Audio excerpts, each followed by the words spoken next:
seems to be working. So I'm going to go ahead and start this right now. Hello, everyone.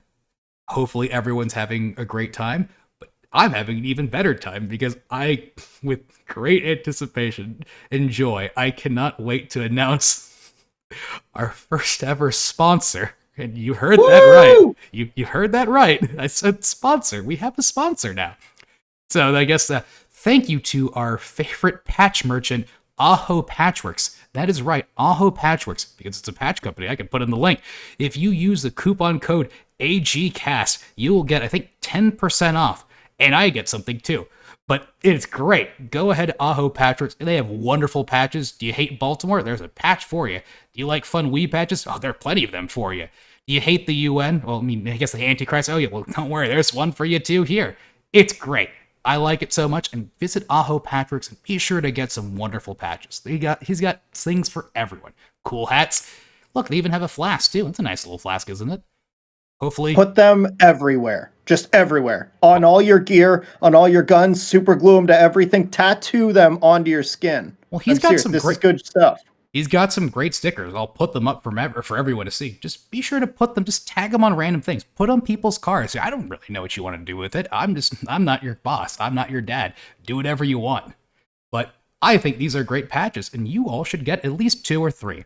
But be sure to use that coupon code. And thank you, Aho Patricks. Hopefully you don't regret this anymore. But hello, Dr. Death. I guess. Hello. How many betas do we got this month? Well, this month we have 6 right now. And there's some really exciting ones. I can't actually remember if the first one we talked about last time or not, but it's had some more development, so I'm going to talk about it again because I like it. Well, go ahead. Oh, and smooth transition. Okay, so what is going to be the first one we're going to talk about? Okay, so we have the Groznt, the Groznt by Dinka Rubles. And the neat thing about this is that it is a way to bullpup your AK. And I'm looking right here at a picture of it, and it takes, I excuse my son, he is learning to walk, and he fell. And okay. Oh, he's fine. He's tough. Anyway, so what this does is you take your standard AK receiver, and you put it in this chassis, and then you use a printed rail and a connecting bar, and that goes to your old trigger, and with the new printed trigger, you can pull it and fire your AK as a bullpup. And it's really neat. That sounds incredible. So standard AKM receiver? Standard AKM receiver. I'm looking at this one right here, and it's an AK 103. And actually, this one here appears to be in 5.45. This is an AK-74 that I'm looking at now. And, it uses the handguard rail. The upper handguard can take a rail, and that's where you mount your optic on it. And the way that your face will sit, it's perfect for sighting through that red dot or LPVO or whatever you choose to put there. Or you can just be, proper and just use the irons like Mikhail Kleshnikov, intended originally. But, yes, absolutely. So if that's so in other words, I guess it's kind of just like almost like a printed conversion kit in that regard, then, if I'm getting this right. Yes, absolutely. I'm going to send you a picture of it. Okay, because, that sounds almost a little bit more convenient. Like, I guess if you have an AK already, you can kind of, it'd be a fun little thing to do.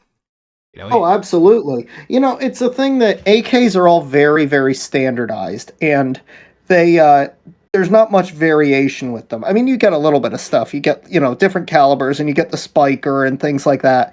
But you don't get anything really radical. I remember back years ago, Century Arms imported some Romanian bullpup AKs, and they were always really weird and really interesting, and I wanted one because they were $500, but I never bought one. And now I guess there's some sort of horrible collector's item. I always wanted the funny Romanian, not Dragunov, or like the PSL. Yeah, the weird, like, is it SKS that looks like a Dragunov? It's an AK that they stretched out, and it's weird, and they used to be super cheap, and now they're really expensive because people caught on to them, and it annoys me. Yeah, hopefully PSA could fix that. But I would okay, hope so. so this actually kind of, I guess this is kind of nice, because I feel like parts kits are, there was, I feel like, a time where AK parts kits were way cheaper, They were. but They used to be like $200 and less. I mean, ideally, if you can make a PSA AK into this, then that's probably the most ideal candidate. Well, it doesn't do any permanent harm to your rifle. That's the other thing. Like, you can change up your AK and you can turn it into this, and then if you decide you don't like it, you can turn it right back out, and you're out a few dollars in plastic. That's it. Yeah, no, you can quickly convert your AK to make people upset in K, and then you can just convert it back to you want to actually use it properly. I can understand this. Exactly. That's perfect, actually. Okay, so that means, I guess, if you're gonna, I guess a side rail won't really work unless you make some ridiculous, goofy contraption where you could, a series of risers where you could just pull it up front. So I guess you'll have to have one of those gas Isn't tube, that? like Yeah. like the gas tube type of or rail systems. Yeah, unless eventually if they put, some sort of built-in rail on the chassis that could ride over top of the gas tube. But, isn't that what 3D printing is for? Finding ridiculous, weird solutions to problems that shouldn't exist.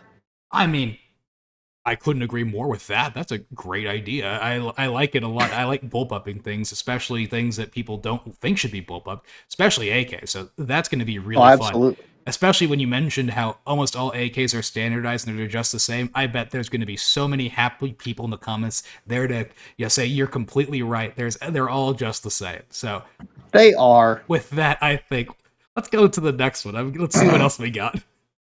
Okay. So we have the Supressy by Co-op. And that is the SUPRUSSY. Oh, And that is a supersonic rifle rated, fully printed suppressor. And okay. so it's very beefy. It can handle full power rifle rounds. It uses a series of 3D printed stacked sections that are held together with large bolts around the entire area of it. And so far, testing has proven to be quite successful. It's very strong. Like I said, it's bulky, but you're talking about a design that can handle supersonic rifle rounds that is made out of PLA plus. So that's impressive. That is actually pretty impressive. So I'm assuming it's using some threaded rod or to hold everything down tight. Yes. Yes. Um, hmm. So is it going to be a flow through design or is it going to be a traditional baffle? It is, as far as I can see, uh, right now, using a series of flow through twists and turns and designs like that. So it can actually withstand a little bit more than the traditional baffles, because you used to have baffle strikes and things like that. And what this does is, by using this flow through design and stacking it in the way that it's done, you can replace any damaged sections quite easily.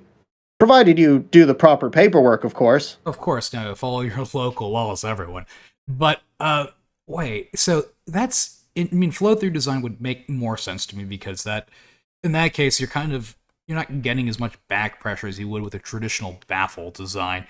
But what it sounds like, it's almost like a sort of hybrid, or is it just certain sections of the flow through you can just are kind of, I'm trying to completely understand this. I'm assuming, I guess it does make sense because it's rifle rated, so it's going to obviously have way more pressure. Absolutely. I'm going to send you a picture of this as well, which I think I should start doing before the show now. Oh, that'd be probably smart. No, but I do like the fun. I like to guess what's going on. Oh, now I Yes, see well, that is the gyoza, whatever. Oh god, that's a beautiful design. That's pretty. Oh, you've got to love it. I mean, it's such a neat design. The purple is just on point. Oh, okay. So yeah, I see what this is. That's a flow Yes. through design. You're right. That is a Yes. stackable flow through. Huh. Yes. So And the nice thing is that if sections start getting burnt out, you can replace them. that is actually rather interesting. I do see there is what looks like to be a metal cube, a threaded metal cube inserted somewhere there. Yes. Yes, that is to keep everything from getting melted. That makes Because sense. the hottest point is right there on the barrel. Now I'm wondering though, is that DIY'd or is that something you can That get? is off the shelf. That is an off the shelf adapter. That is actually rather interesting. So I'm guessing because it's a flow through design, it's probably not going to be as quiet as a traditional baffle. But if you're shooting supersonics anyways, you're going to get the supersonic crack. So it's kind of, eh, Yes. it's, to me, it's not that big of a deal. But then that would also probably mean that you're not going to nearly get as much gas in the face as well with the traditional baffle design. So you No, don't absolutely not. you really shouldn't necessarily need to swap out like a charging handle with one of those like fun directing or gas directing ones. Yes. That's actually pretty cool, huh? Oh, I guess co-op can do other fun things. All right. What an Co-op interest. is a very talented designer. I am aware. I like my favorite Stone developer, but it's interesting. So I'm curious then too. So we were saying supersonic, so I'm guessing 556. Yeah, 556, 7.62 by 39. I know it's been tested with that. I don't know if it's been tested yet with 308. Uh, but that's all what the testing is for. That's what all these new betas, sign up to these rooms. Let's push these designs and see how far we can take them. Yeah, so yeah, I'm kind of interested in that's kind of interesting. So yeah, that is if it float. I guess yeah, I like the idea of flow through design. So I that is rather that's rather interesting. I'm curious to know what are we looking at with round counts too. Right now, we're talking in the several dozen that have been tested so far. This beta has just opened up. Okay.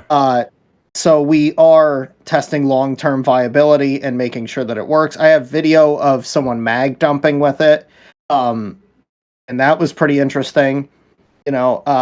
So there is a lot of potential here, but we need to push these designs to their limits, and we need to find out where that limit is. And so that's what all these beta projects are for. Let's test this. Uh, let's move the bar forward, and let's keep improving on what we've been working on. No, yeah, and I think I mean a 3D printed suppressor, aside from the $200 tax stamp, of course, is rather cheap. And if worse comes to worse, I mean, in a theoretical situation where maybe you have your fun SOT license and you don't need to fill out all those forms all the time, but you can just always Exactly. print a new one for whenever it does break. That's, Yes. I mean, Or you can't really if you were to get a nice metal one and you hit a baffle strike or something, then you're kind of SOL. You can't really do much with that. This you yes, can just exactly. just make a new one, which you know that to me that is I like the idea of 3D printed suppressors. I think those are really cool. I mean, we already see 3D printed suppressors from a lot of companies. I think, yeah, some of the flow through design companies use 3D printed suppressors. Of course, it's a different material than PLA, but it is common enough. I Yeah, yeah. I guess too. Then the obvious question that comes next would be, it's already you told me it's in the beginning, so I'm not really expecting Yes. anything different for this, but I'm assuming mostly PLA right now, or has anyone tried with carbon fiber or anything more Thus heat resistant? far, yeah, thus far it's only been done with PLA plus. Carbon fiber is going to be you're going to see a big advancement with that. If you do carbon fiber, you're going to see a lot more durability. I do think that if you want a very long term survive, a suppressor that you can really push to its absolute limits, and you want it long term, especially if you're registering it and everything like that, which you should always do. Carbon fiber is probably the material to go with, Yeah. I would say, or some form of nylon. So yeah, I'm interested in seeing how this one goes. Maybe I need to speak to Co-op 2 at some point soon again. He's always a fun developer to talk to. But oh, absolutely. No, yeah, I'm curious in seeing how this one develops. It looks a bit smaller than like a Shush Puppy, but still relatively big. Yeah, that's you're right on the money with that. So, I mean, of course, you can see what had to be done to get it to, probably actually be functional. So, yes. I'm interested in how this thing goes, because at least it looks like it should be able to clear over most, like, AR sites and stuff, so... Well, because everyone likes risers and stuff, too. Yeah, absolutely. Especially with the way that modern things are, the way that modern optics are, everybody wants everything high, everyone wants everything to be able to be used with nods. This is going to fit right on that fine. Right, yeah, so... All right, I guess, that's rather interesting. I'm glad to see... I want to see where this one goes. I do look forward to hearing some updates on it, but I guess, I don't really know what else we can add to this one, so let's go to the next one. Yeah, so the next one is very exciting. It is the Menendez Mag V3, and that's the next evolution in the Menendez Mag, our good old print them anywhere Glock mags. And this one is done by Riptide Rails, who we all know and love. And the really great advancement about this is that the new printed body incorporates metal reinforcement. And the way that you do that is he's going to provide you with files for a 3D printable jig that you then take a set-sized piece of stainless steel from the hardware store, and using a bench vise or other suitable method of compression, you can crush that into the proper shape to feed 9mm rounds, or whatever this ends up becoming, and however versatile this becomes. And it will... sorry, got distracted. It'll allow you to have a much, much stronger, much more durable magazine, where you're not going to have to worry about feed lip spread like you do on some of the other fully 3D printable magazines, which we all know eventually happens on the Menendez mags, especially with a lot of spring pressure. And they were designed that way. This takes them much, much closer to factory durability, and we're testing it out. He is going to also sell pre-bent feed lips if you choose to just not want to mess with that yourself. But so far, the testing is going really well. I mean, hundreds and hundreds of rounds through individual magazines with absolutely minimal wear. I want to say we hinted at this one, I think, last month a bit. We did. But we did. I was excited. Yeah, I know. I was excited too. We both knew about this one, and we didn't want to say too much about it because we don't want to be the one to leak it. But yeah, I think right after we did that, Riptide's actually just like released his, him talking about it. Because at first it was originally not supposed, or he was basically just going to be selling the foldable things. I think a couple people asked, myself included, what are the possible viabilities of it being DIYable?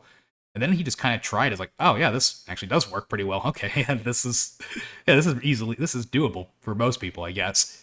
So, yeah, and this opens up a lot of possibilities with other magazines. If we can get it to work with this, we can get it to work with other things. Right, and this is kind of something we were talking about it with for our printed 45, ACP Glock mags. Was a lot of those kind of just died because it just couldn't really. You had to make it too thin, and at that point, it just wasn't feeding. This could probably open the doors to being able to make possibly printed 45 mags. Yes. That is pretty cool. I mean, factory, Glock OEM mags are fantastic, but if we want to talk about factory, we could probably go Pro mags. I can assure you it's probably better than a Pro mag.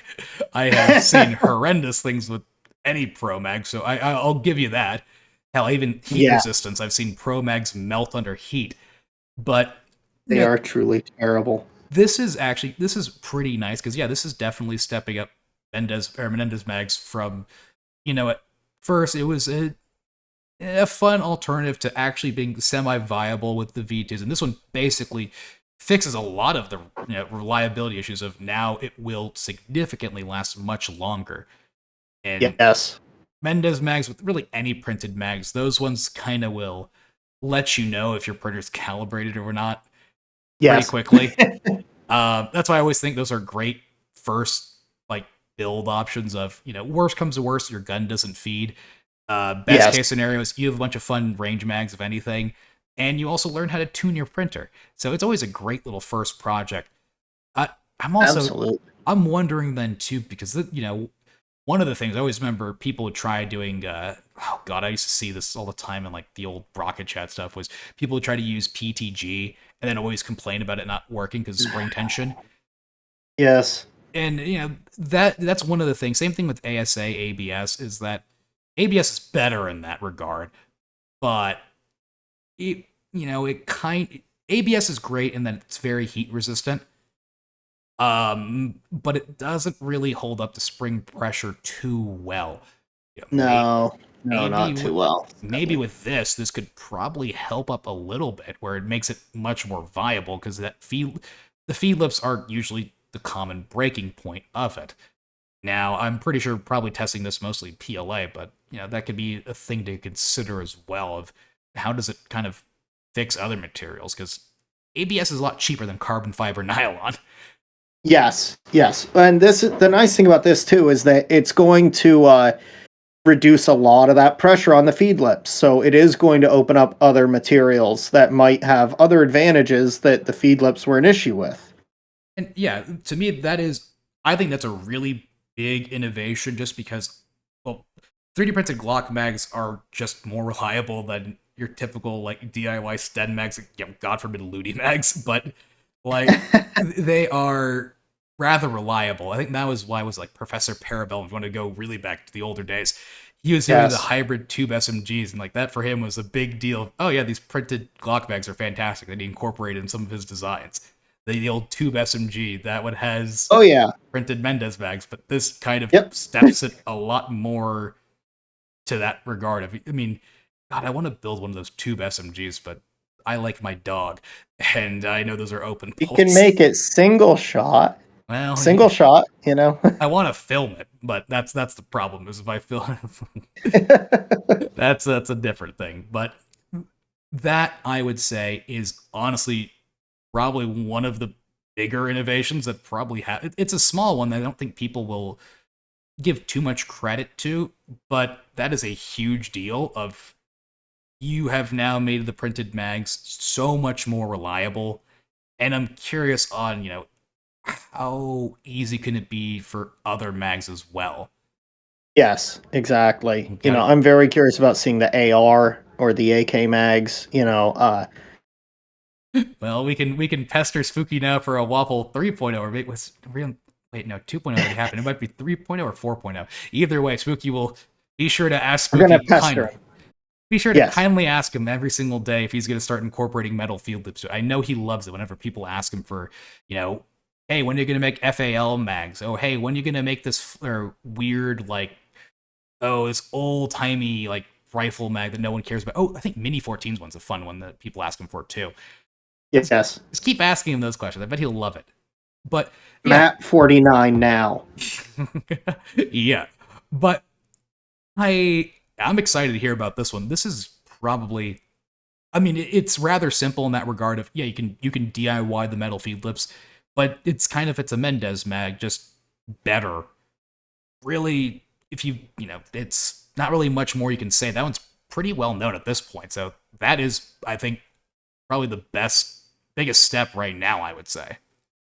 Yeah, I agree. I think this is huge. It's a technological innovation, which is always exciting. Seeing the next gun frame or the next design is really cool. But, when you get to these leaps and bounds forward in the technology, that's where so many more doors open up. Well, the thing is, this one just seems so obviously simple that it's more of why did no one else think of that? Why did no one else do that? That's kind of, that's one of metal feed lips. Why hasn't anyone really tried that? That's kind of a it's so simple, but it's honestly massive. Now we have. I'm curious to see what the round counts on those mags are going to be. I'm assuming it's going to be significantly higher. So I'm looking forward to seeing when that one gets released. It probably shouldn't be that long to think about it. I feel like maybe now it's going to be more focused on the DIY, metal inserts, but yeah, exactly. That's the whole thing. Make it as easy to make at home as possible, and you're going to you're going to see a lot more use.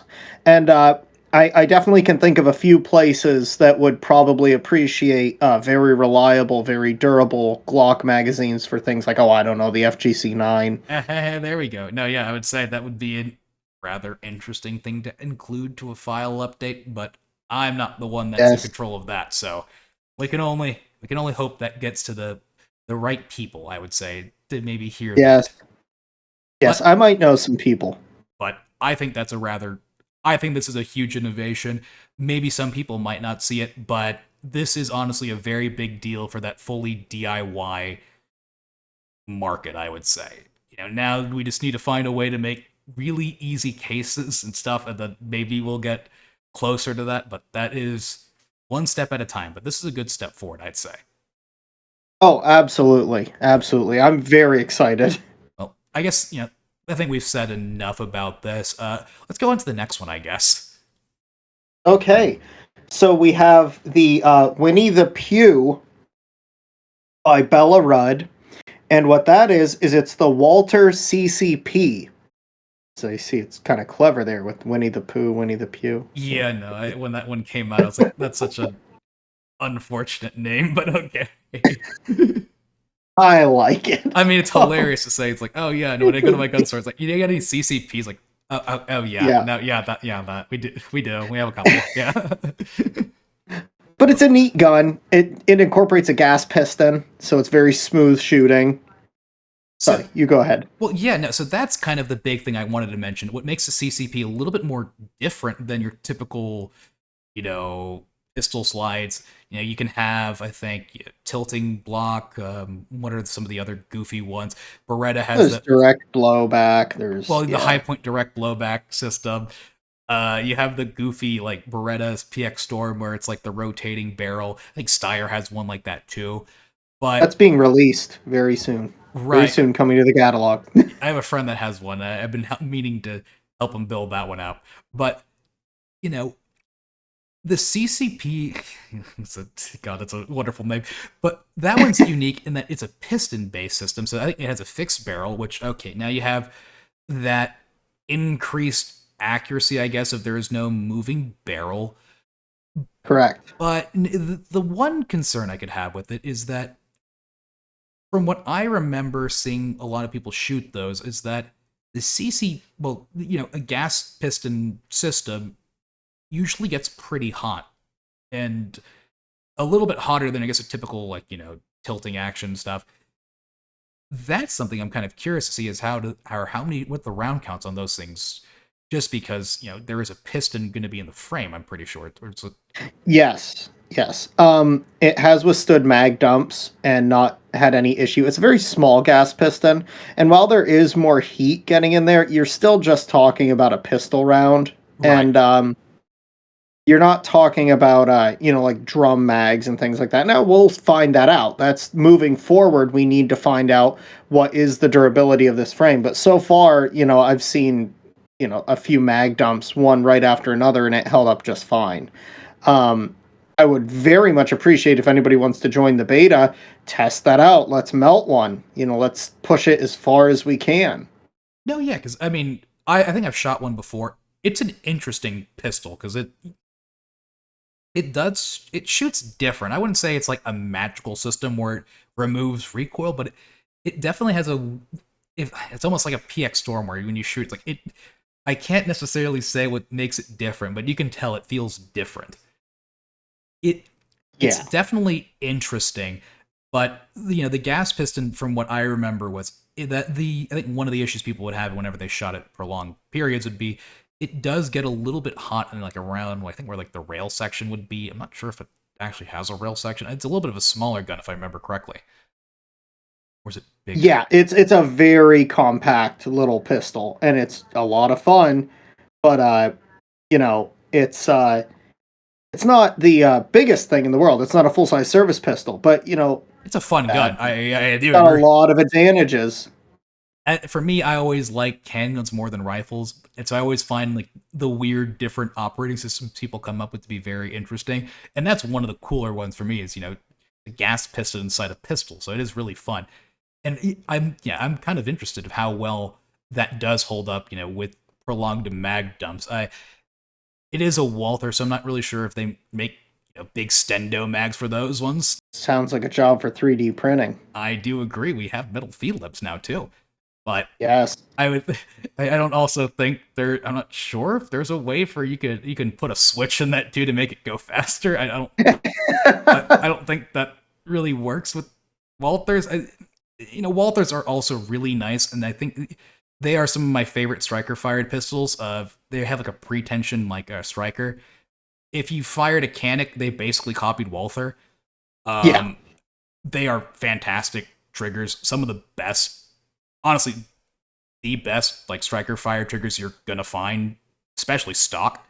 So yeah, depending on the parts kits price, I actually just might pick one of those up just because again, I think they're rather cool. They're a different system. So I mean, if you want to learn more about how handguns work too, and you want to join a fun beta, that sounds like a really fun one to do because it is a different system. Yes. So you're learning.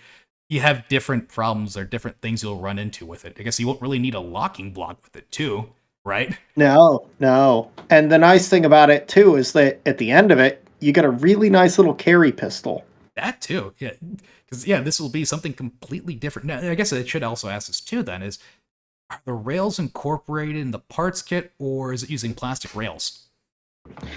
Let me double check that because I believe it uses plastic rails, but I do not want to. I don't want to put words in the developer's mouth. Well, don't worry. With the beauty of editing, no one will hear how long it takes you. Yeah, I think that just uses printed rails. Okay, so I guess the rails are included because he's not in conjunction with anybody to make them. So yeah. Well, I guess it uses built-in rails. So it uses built-in rails. I mean, first thing I know is it's not going to need a locking block because there's no tilting tilting barrel. So that probably will make it. I'm curious on seeing it. Yeah, because right here. Word of caution. Sorry. When obtaining a parts kit, make certain it includes the front block that holds the barrel, gas port, and trigger. It seems to contend that this part is actually the frame, even though it does contain. Seems some. Okay, so you just have to make sure that it includes the front block. So it does have built-in rails. Okay, you just have to have the front block. So it has to have a front block, and the front block basically holds the barrel in place and the gas piston. Yes. Okay, that is. Yes. I mean, on like a design standpoint, this is a very unique pistol. I don't think there's been a frame like this one so far. No, there has not. So that's what makes it neat. It pushes the designs forward. It pushes our understanding of the materials forward. And it's a neat pistol. Anything that's different is always fun. I will always contend. I think handguns are cooler than rifles. But yeah, this one is one of those. It's a unique one. I don't really know many other gas piston operated pistols, at least modern gas piston operated pistols. I've shot one before. They're really fun to shoot. So yeah, no, I would say this is like almost like a PX Storm type of thing where if you want to try learning something completely different and it's not a Glock, then this is definitely a good one. I need to see the price on the parts kits. Hopefully it doesn't jump up too much before we release this, but let's just fingers crossed on that one. Maybe delayed a day for me to upload this, but I would say that's definitely a fun one, especially if you are someone that wants to probably get into dev work. You'll be able to learn a lot about a really different handgun frame design. So that's rather interesting. Absolutely. So yeah, I guess, let's go on to the next one. All right, so we got another one by Uberclay, our beloved creator of the Recession Ruger. And this is the More Daca. And that is Moore after a anti-gun politician. and Daca, because, you know, the more Daca, the better. Daca, Daca, Daca. Ah, And that is a Smith & Wesson M&P 45. I have shot one, I have handled one, I have built one, and they are really fun. It is a very fun pistol. It is not a challenging build at all, and you should really up your firepower. You know, you should always be pushing towards that 45 caliber ideal, you well, know, the as we all know. ideal stopping power. I agree. Yeah, yeah, you know, like my grandfather said, it'll take someone's arm right off. No, yeah, the bullet takes a while to get there, but ooh, boy, when it gets there, oh, you don't When want it to be in gets, front of oh there. yeah, But okay, so it's an it's an M&P. So those parts kits are actually, I feel like they're becoming more and more common. In all honesty, yeah. They're, well, as the M&P catches on, and as more and more of them get chopped up, they are becoming very common. I know just from doing some research, they're not that expensive, like maybe 120 for the whole parts kit. So you're getting a 45 caliber, you know, wait a minute, Glock and Wesson. really now? Okay, it's If you hit the auctions, yeah. so wait, so is it a normal pistol frame or is it like a Recession Ruger 3011 fun No, goofy? this is a normal pistol frame. Okay, because that reminds me. Oh my goodness, for that type of price, that yeah, I think PSR's first ever video that broke 1 million was like the 150 FNS 40 kits, and this one Yeah. I would assume is honestly a better deal than that. Oh yeah, yeah. You can get them cheap because nobody knows about this. Now they Well, do. Now they will. well, now they Now do. they will. Well, PSR, again, that was PSR's. PSR was just too darn popular, and then his It video, was. that one I think blew up, and that one kind of Dead. it was almost, yeah, it was basically unknown when he did it at first. He was kind of in the beta for that one, and then people bought up Yeah. all the parts kits. I remember very well because I was gonna pick one up too. Spooky picked one up actually. He's got a good one, but with the FNS 40, the issue with that one was magazines were Yeah. they're hard to come by. With Yes, M&P, that is the problem with them. with M&P though, I think those are a lot more, much more common. Yeah, they're very common. You can still buy them. I mean, they're still made, so you can buy them right off of Smith and Wesson's website if you want them. Well, yeah, You so know, I would say that this is definitely, well, I mean, if you want to go for that, it's better than a high point, I'll tell you that. And all honesty, it's not a Glock, which, that's, I know a lot of people's, that's a thing some people will actually look for, is just something that's not a Glock. And 45 is Yeah. a fun caliber. I will say, I like 45 a lot. it holds 10 rounds of 45. That's an impressive amount. I think, isn't that as much the USB holds too?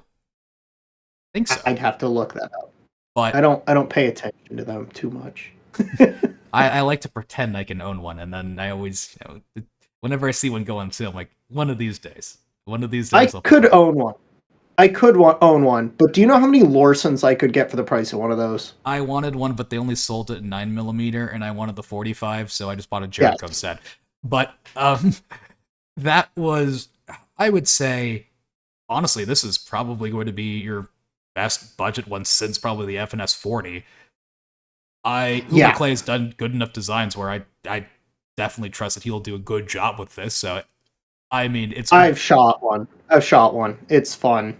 It's a fun gun. Yeah, it's only just a matter of time whenever the beta finishes. But if you want to go ahead and join in, sort of, help out with the process a bit, get some fun round counts in there, make some fun little footage to share with that, I would say that's probably a good deal right now. That honestly is fantastic. Yes. Now, I don't really think the M&Ps much. Those ones have built-in rails, correct? Yes, this is all built-in rails. That's the nice thing about it. And yeah, no issues at all. So you have built-in rails into the parts kit, and you can get it for rather cheap. Magazines, thank God, magazines are much cheaper than your FNS 40s. Honestly, I would say this is almost a contender, kind of taking that one's throne for as long as it takes. Who knows? But if you can pick this up for that price, I mean, yeah, that is a fantastic deal. I mean, honestly, I might pick one up myself. Actually, that is. I suggest, yes. Because I mean, the only thing else you're gonna really get for that type of price would be either a Taurus which, you know, they're not the worst in the they're not the It worst in the depends. world. The Taurus kits went up. The Taurus kits went up for a while. They may have come back down, but last year they were like north of 200. People were buying a lot of them because those parts kits were Yes. super cheap. And I mean, Freeman, give Freeman credit; he made a good design on that one. It's a fun gun. But yeah, so I would say, you know, if you missed out on the FNS 40 experience, which, yeah, that was almost, oh goodness, that was 2021 or early 2022? Yeah, that was pretty early in. Yeah, so I mean, unless you've been really into the game, that one, yeah, go search up PSR's. Oh, I guess he took all those down. I mean, someone probably re-uploaded it, but There are re-uploads. that one was honestly what brought a lot of people in, just because you are getting a very well functioning handgun for under 150, and Yes. that one just sold out like within like a day after he uploaded this video because it blew up too much. And you know, if you were able to pick one up, you had by far the best deal out of any printed gun. Because at that point, Glock parts kits were at like, you know, $400, which it's not too far off from where it is kind of now, but PSA, thank God, helped bringing that down a bit. And then Yes. high points, oh my God, high points, those just blew up in price around that time. You would They see, skyrocketed. yeah, high points. If you want to know why everyone likes why everyone likes high points in the printed gun community, it was because like really early on, we're talking, you know, probably pre 2020, you could pick up parts kits for high points on eBay for like $30. Yeah. Those days are long gone. They're fun memories that, you know, if you were there, you were there. If you weren't there, sorry. But Yeah. that was kind of what made the FNS 40 so massive. This is, I would say, arguably the next best thing. Yeah. Absolutely. Don't buy all the parts kits and scalp it. I'm just gonna say that now. That's evil. Don't do We that. won't like you if you do that. If you do that, we'll find you and we're gonna shame you. We will. It happened last time, but either way, I'm looking forward to seeing how that one goes and progresses. Hopefully, if you catch us in time, you can pick one up and, you know, join the beta, help Uber Clay out. And yeah, now honestly, it's an M&P. I feel like those are kind of known now at this point. Really good guns. Honestly, Yeah, they are. They're very well proven out. There's a lot of them out there, so people know. And it's not a Glock. So, all right. So what do we got next? Okay, so we have the Joe.Dirt Nutty 9, and this is actually a cooperative design with BLC. And the fun thing about that is that it uses FGC9, the basic platform of that, and then it incorporates large nuts and bolts for the bolt. So it's basically it's a much more simplified FGC9 that uses hexagonal bolts that are drilled through, and you don't have any issues, sourcing or welding. It's a completely weldless design. So anybody that has issues with material manufacturing, that's that's it. It's just a very simplified FGC9. Now, I have been looking at this one for a while. I've seen some pictures of it a lot, and yeah, no, that is exactly what it is, which in all honesty, I think is really, really good. Because, I mean, if you are a true long fan of the channel, you would have realized that my first video was specifically the FGC9 weldless one, and dear God, was that a pain in the ass to do.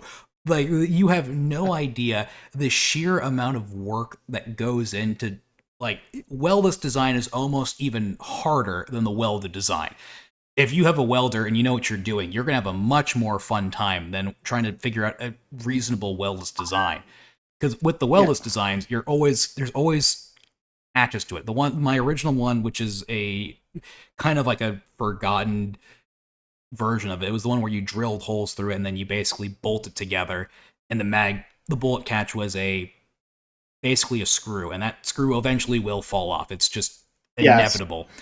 And then for the weldless design for the FGC9 Mark II, you had it's a rather ingenious way that Ivan figured it out, but it was essentially you kind of like drill, or not really drill, you kind of like cut out a little like section where you can put square piece of steel to hold it together, and then you have the bolt here to kind of clamp it down, wrap it in JB Yeah. Weld, and that honestly holds up perfectly fine. Like actually, it does work really, really well.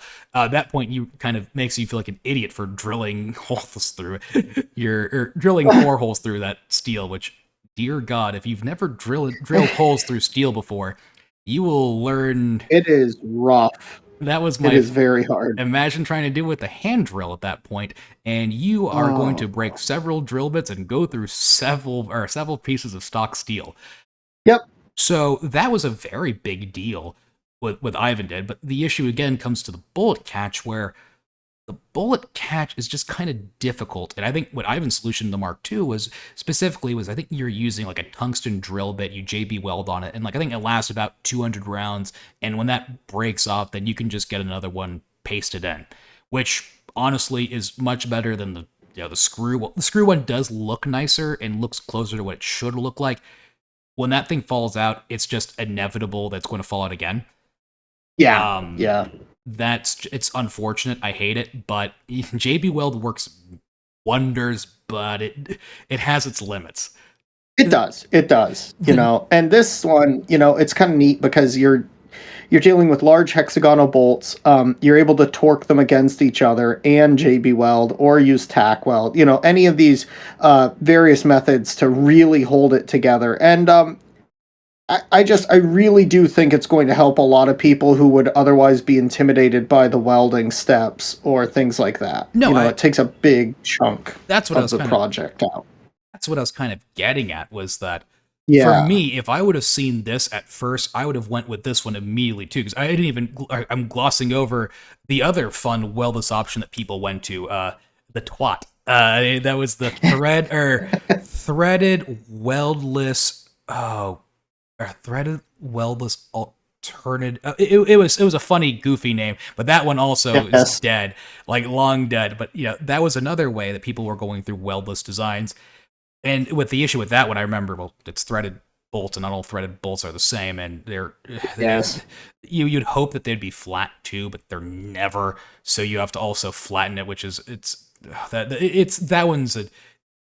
a fun option, but it's not going to be much easier. I'll just tell you directly. No. So what this definitely does, because it's using nuts and bolts, this honestly makes it almost stupidly easy. The biggest, I think, problem that people will have will then now just be specifically drilling that firing pin channel. Yes. That honestly is, if you've never drilled through steel before, it's very much doable, but it will be a learning experience. And, you can do it basically anywhere, but that makes it much easier, because the most annoying thing that would happen with the FGC9 is if you messed up that bottom part, especially if you're doing the weldless option, where it took a little bit more work to kind of get it to work properly. That, if you messed up, well then, okay, now I have to go cut another one, then draw or cut a little square recess on it. It was more work than, I didn't like doing it, but it was kind of a hassle. With this, it just seems like it's just kind of one piece that you really need to be drilling through, right? Yeah, exactly. So you're getting where you can just drill through one bolt at a time instead of having to drill through all of your material at once. And so if you screw up, you just get a different bolt and you try again. And that honestly makes this way more accessible, because I'll just tell you guys directly, this is kind of what I always told people too, if they ever wanted to build an FGC9, is, if you're going to buy a parts kit, specifically, there's a couple people that just sell the stock by itself. And well, yeah, it's great if you know what you're doing, you have a good drill press and everything. But if you don't know what you're doing, you're going to mess up. And when you only have one piece perfectly cut and you mess up, you're going to be very upset, and you're probably never going to attempt it again. Yeah, exactly. This, I think, the FGC9 is kind of its own little proven thing. What I think right now makes this the best, most a very big step forward is that it makes the FGC9 significantly more easy, significantly more simple, where now really the only hard thing that you'll really need to do is, ECM the barrel and just drill that little recess or a little or firing pin channel. And Yes, that's and kind of this it. does have a provision for Glock barrels. That's kind of nice for the cheaters out there that want to use a Glock barrel. Yes, Uh, yes. but no, yeah. So I guess let me go ahead and ask some of my own questions that I have about it. So now, I guess, does it address some of the issues kind of, found in the FGC? Now, for me, the big ones are usually the buffer tower, the threaded inserts are rather convenient, but yeah, they're kind of annoying. They sometimes fall out. This is basically the primary advantage to this, and the primary difference with this is that the bolt system is simplified. So this is a simplified FGC9. So nothing really drastic as far as print inserts or things like that have changed, but the bolt geometry has changed, and the method of bolt assembly has changed. Okay. I mean, look, the FGC9 is kind of a relatively well-known thing. I might just pick one of these up just because that honestly is very easy to do. Like, building an FGC9 myself, I can tell you right now, the hardest part is drilling and welding or doing the weldless option. That firing pin channel is honestly the biggest pain you're going to keep running into. Yes. And, the barrel, ECM, or if you want to go the cheater way, you can do the Glock. But, so I guess, a couple of things that I might as well ask too then is, so if it's using hexagonal nuts and bolts as the actual bolt, is it then going to be using a different upper? It uses a different upper, and it uses a different buffer tower because they have to make provisions for that hexagonal bolt to travel. So instead of the original internal geometry of the FGC9, this is a hexagon just going right down it. So the biggest thing is, so it's going to be using the same upper, or it's using a different upper, correct? Yes, a different upper and a different buffer tower. And then it's going to use the same FGC9 lower. So if you've already got an FGC9 set up and you just want to convert it over and you want to try this out, you can keep your lower. That's rather nice. And then, so is the buffer tower going to be a different geometry? Is it going to still be It's circular? a hexagon. Okay, so that means it's a hexagon. So different different provisions for braces or stocks are going to be made. okay, because that's another nice thing is people had their favorite version of brace or stock they had for it. So that's something I would probably be interested in knowing as well. But then I guess kind of the other final thing really with that is it using its own like bolt carrier like printed group? Or Yes. Is it, okay. Yeah. New bolt carrier group. The upper parts are going to be very different. I mean, with the exception of like the extractor or the ejector, I should say, and the more basic parts like that, like anything that dealt with the bolt is changed because it has to accommodate this different geometry. And then I guess, my only, I kind of harped on it a little bit before, is it using a special bolt catch, or is it because it's a hexagon, is it kind of using its geometry for its benefit and using that, I guess It's using the geometry for its benefit. So okay, because in that case, that honestly makes it already better, in my opinion, than most. If you have a welder and you can do the FGC9, honestly, I think that's probably one of the best ways of doing it. But if you're going to go the weldless option, this seems just already like a better option for the weldless. yeah, I mean, it's really neat. I like it. I'm excited by it. I think that it's going to really revolutionize things. And, the design may be tweaked as time goes on. That's what all the testing is for. And especially with a completely DIY design, you might need to adjust things and change things. I mean, yeah, no, I will say, noticing with a lot of the threadless or weldless designs, you have to make some provisions for a bunch of things, but with the overall system of the FGC9s, that's already kind of proven enough. As long as you can get it to fit within there, usually it'll be fine. I'm honestly actually really excited about that. That legitimately makes it, that is honestly the easiest way of doing it. That makes already one of the easiest DIY, semi-automatic PCCs so much easier. Definitely now we're getting way easier than the Ludi. Yes. I guess, one final thing will be, is it going to also be all in metric, or are there also going to be imperial options for... There are both. That is wonderful. Yes, so metric and imperial. That is very nice. Of course, if you're a Euro, who cares? But if you're an American, then that makes this so much more easier. But no, this is honestly, this one's actually huge. This is a very big step forward for DIY design. Honestly, this is probably going to make it much easier for anyone to do anything. I might literally I might see if I can join that beta just so I could see how I can make that bolt, because that sounds stupidly easy. Yeah, please do. I think I encourage everyone to join this beta. And you're saying BLC is working with, it's a collaboration with BLC too? Yes, it is. So, fun group collaboration. We love positivity here and friendship, and I'm so glad to hear it. Absolutely. I guess, that's the last one, right? Yep, that's it. We're all caught up. I am very glad to talk to you again, and it was very fun. It seemed like this was a little bit more of an eventful month. Oh, yeah. A lot of stuff came out this month, Good times, good... I don't know what else to say. Lots of business, lots of busy times, for the whole community. We really made a lot of advancements. I'm excited to keep going. And, I want to see where all this stuff turns out.